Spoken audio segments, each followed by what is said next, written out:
الحمد لله نحمده ونصلي ونسلم على حبيبه الكريم اما بعد فاعوذ بالله من الشيطان الرجيم بسم الله الرحمن الرحيم الصلاة والسلام عليك يا رسول الله وعلى آلك وأصحابك يا حبيب الله صلی اللہ تعالی علیہ وسلم۔ محترم پیارے اسلامی بھائیوں، رمضان المبارک اپنے اختتام کی طرف بڑھ رہا ہے۔ ان قریب آخری جمعہ جمعۃ الوداع بھی آنے والا ہے اور اس کے بعد عید کا دن بھی اللہ کی رحمت سے آنے والا ہے۔ امت مسلمہ بے چین ہے کہ ہم آخری جمعہ کیسے پڑھیں، جمعۃ الوداع کیسے ادا کریں، الوداعی جمعہ کیسے پڑھیں، عید کی نماز کیسے پڑھیں، اس کی برکتیں کیسے حاصل کریں۔ تو آئیے میں آپ کو شریعت کی روشنی میں بتاتا ہوں کہ ہمیں الوداعی جمعہ اور عید کے دن کیا کرنا چاہیے تاکہ ہم ثواب سے محروم نہ رہیں۔ تو یاد رہے پیارے اسلامی بھائیوں، جس طریقے سے ہم نے اب تک لاک ڈاؤن کی وجہ سے جمعہ کے دن ہم نے اپنے گھروں میں ظہر کی نماز ادا کی ہے، چونکہ الوداعی جمعہ میں بھی اگر لاک ڈاؤن رہا تو ہم کو اس جمعے کو بھی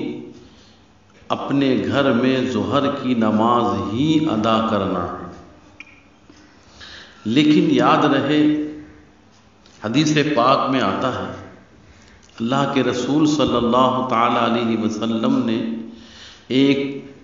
جنگ سے جب واپس تشریف لائے تو مدینے کے قریب پہنچ کر آپ نے اپنے صحابہ کرام علیہم الرضوان سے ارشاد فرمایا، اے میرے صحابہ،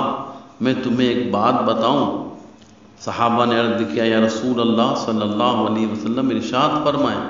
میرے آقا مدینے والے مصطفیٰ صلی اللہ علیہ وسلم نے ارشاد فرمایا کہ اے میرے جانثار صحابہ، مدینے میں وہ ایسے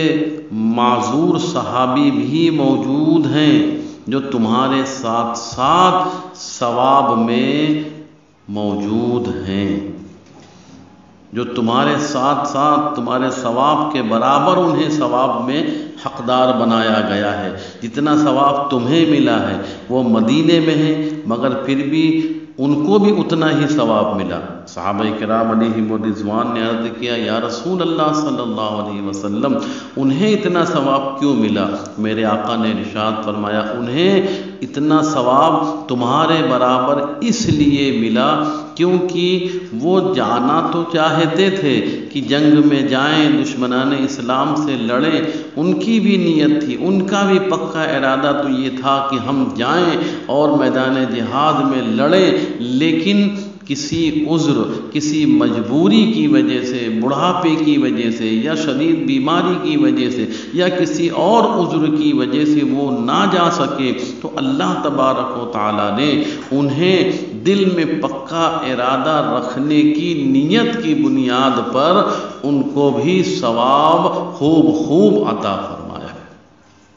تو پیارے اسلامی بھائیوں، کون ایسا مسلمان ہے جو یہ نہیں چاہتا ہو کہ ہم بھی جا کر مسجد میں جمعہ ادا کریں؟ کون مسلمان ہے جو یہ نہیں چاہتا ہے کہ ہم جا کر نماز عید با جماعت ادا کریں؟ کون ایسا مسلمان ہے جو نہیں چاہتا کہ ہم جا کر عید کے دن لوگوں سے مصافحہ اور معانقہ کریں؟ ہر مسلمان یہ چاہتا ہے، صرف وہ چاہتا ہی نہیں بلکہ لوگ تڑپ رہے ہیں کہ ہم مسجد میں جائیں نماز کے لیے، لوگ تڑپ رہے ہیں کہ ہم مسجد میں جائیں جمعہ کے لیے، لوگ تڑپ رہے ہیں کہ ہمیں عید کی نماز مسجد میں پڑھنے کا موقع مل جائے۔ تڑپ موجود ہے، جذبہ موجود ہے، نیت پکی ہے کہ ہم جائیں، لیکن مجبوری ہے۔ لاک ڈاؤن اگر لگا رہا تو لاک ڈاؤن کی مجبوری ہے، اگر دفعہ 144 ہے تو اس کی مجبوری ہے، اور ہمیں اس کا بھی پالن کرنا ہے، لاک ڈاؤن کا بھی لحاظ رکھنا ہے، دفعہ کا بھی ہمیں خیال رکھنا ہے، اور شریعت پر بھی عمل کرنا ہے۔ اس لیے پیارے اسلامی بھائیوں،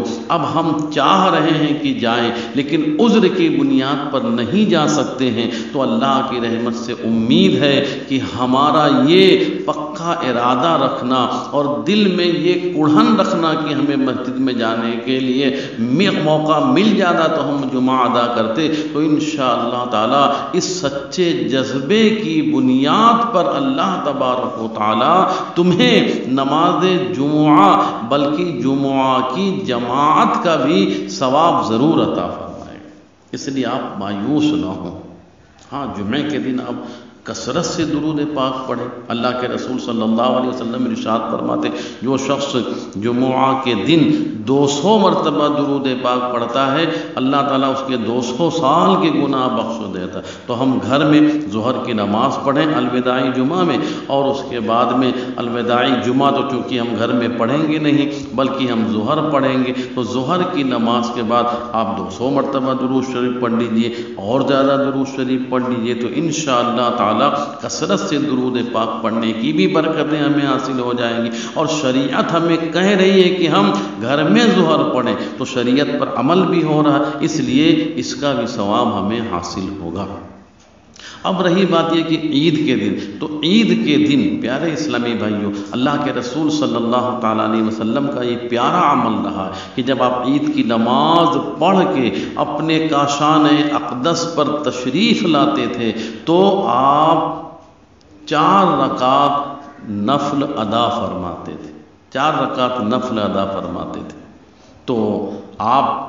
عید کی نماز اگر مسجد میں نہیں جا سکتے پڑھنے کے لیے، یا کسی اور جگہ عید کی نماز کی ترکیب نہیں ہے اور آپ شرکت نہیں کر سکتے ہیں، تو کوئی بات نہیں، آپ عید کے دن سنت کی نیت سے غسل کیجئے، آپ کپڑے پہنیے اچھے اچھے، خوشبو لگائیے سنت کی نیت سے، سنت کی نیت سے آپ سرما لگائیے، سنت کی نیت سے آپ تیل لگائیے، سنت کی نیت سے آپ کنگھی کیجئے، اور سب سنت کی نیت سے کیجئے، تو انشاءاللہ تعالی ثواب ہی ثواب آپ کے لیے۔ اور اس کے بعد میں آپ سنت کی نیت سے نہانے، کپڑے پہننے کے بعد آپ مصلی بچھائیں، اور مصلی بچھانے کے بعد آپ 4 رکعت نماز پڑھیں، یعنی نماز چاشت، 4 رکعت نماز چاشت پڑھ لیں، اور چاشت کی 4 رکعت نماز پڑھنے کے بعد آپ 34 مرتبہ